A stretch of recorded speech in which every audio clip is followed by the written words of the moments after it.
And thank you for being here and sharing with us the important work the industries and the workers you represent do day in and day out to keep us all safe.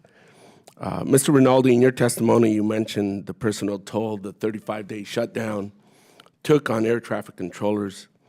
In my district, I represent 3 airports: Santa Maria, Santa Barbara, and San Luis Obispo, community airports.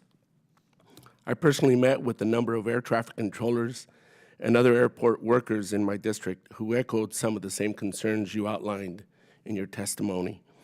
Many were anxious as to when their next paycheck would come or when the shutdown would end. For some of the workers in my district, this took an extraneous toll on their personal lives, as some were recovering from losing friends and family members or homes during the Thomas Fire and Montecito debris flow. Can you speak further how the shutdown impacted staffing for smaller community airports? Yes, sir. Thank you, and thank you for your passion for our members. Certainly, I'm assuming you're talking about Tricia Passeri, Devic, that has been out there. She lost her home. They lost everything they had during the fires. Then to continue to come to work and not get paid while they're trying to rebuild their home a year later is devastating and demoralizing. And it's around the country. It's not just at our core 30 airports or our large en route centers or our core 30 TRACONs. It's every airport out there.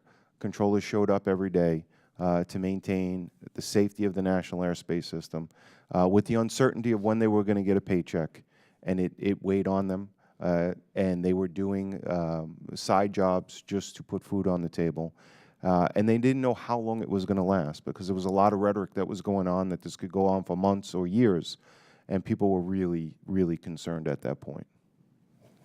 Thank you, Mr. Rinaldi. Mr. Bunce, this shutdown took a huge toll on our economy. Could you share with us a little bit of the impact that this shutdown had on the aviation manufacturing industry? What did it do to many of those production lines? What was the fiscal impact?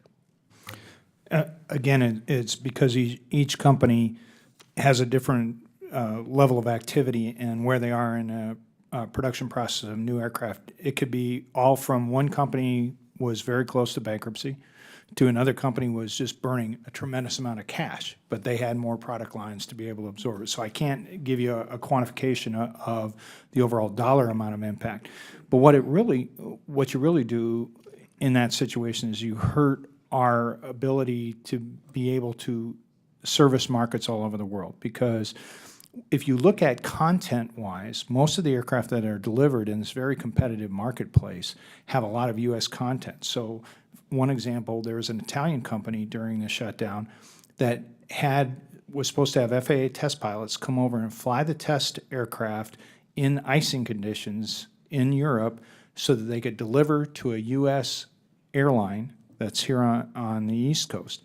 Those aircraft have significant amount of U.S. content.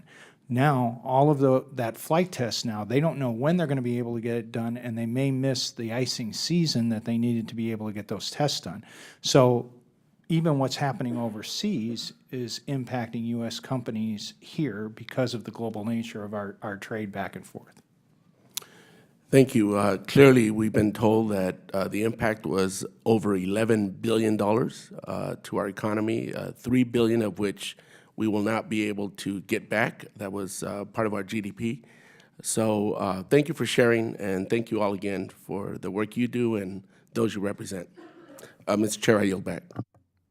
Thank you.